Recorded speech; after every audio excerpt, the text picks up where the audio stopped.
Harmonize ameshare teaser ya video ambayo inaonyesha ana collabo na msanii kutoka nchini Nigeria, West Africa, na si mwingine ni Pacha ambaye anaunda kundi la P Square na huyo ni Rude Boy. Na kupitia Instagram page Harmonize ameshare teaser hiyo na kuweka tarehe kwamba ni tarehe 27 mwezi wa 6 ndo ngoma hiyo inatoka. Mashabiki wa Harmonize na mashabiki wa Konde Gang wanaisubiria ngoma hiyo kwa hamu, kwa sababu Harmonize wakati anaanza kutizi ngoma hiyo alishare teaser video ikionyesha sura yake na sura ya Kajala, ex wake, couple ambayo imekuwa in and on, off and on kwa muda mrefu sana. Na Harmonize ameamua kutoa ngoma hiyo akiwa na legend wa muziki kutoka West Africa, Rude Boy, ambaye ameshawahi kufanya kazi na bosi wake wa zamani ambaye ni Diamond Platnumz. Harmonize amekuwa na ratiba tofauti za kufanya kazi na wasanii wa Nigeria, West Africa. Kumbuka ana kazi na Corey Bello, ana kazi na Yemi Alade, ana kazi na Ruga ambayo ni single remix, na sasa hivi anakuja na hii kazi nyingine akiwa na Rude Boy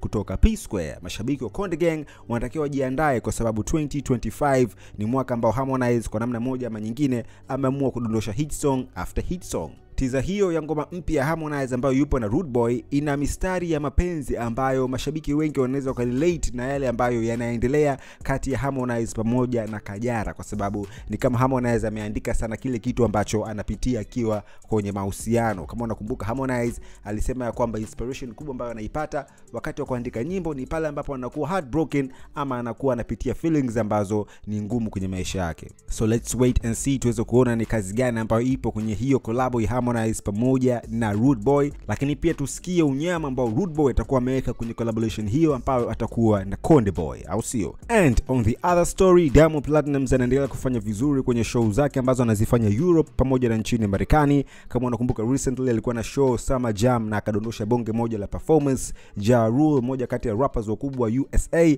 akakubali performance na uwezo ambao Diamond Platnumz alionyesha kwenye stage. Recently zimetembea video ambazo Diamond yupo Tottenham Stadium UK alongside Davido ambaye alikuwa na perform kwenye show ya Chris Brown.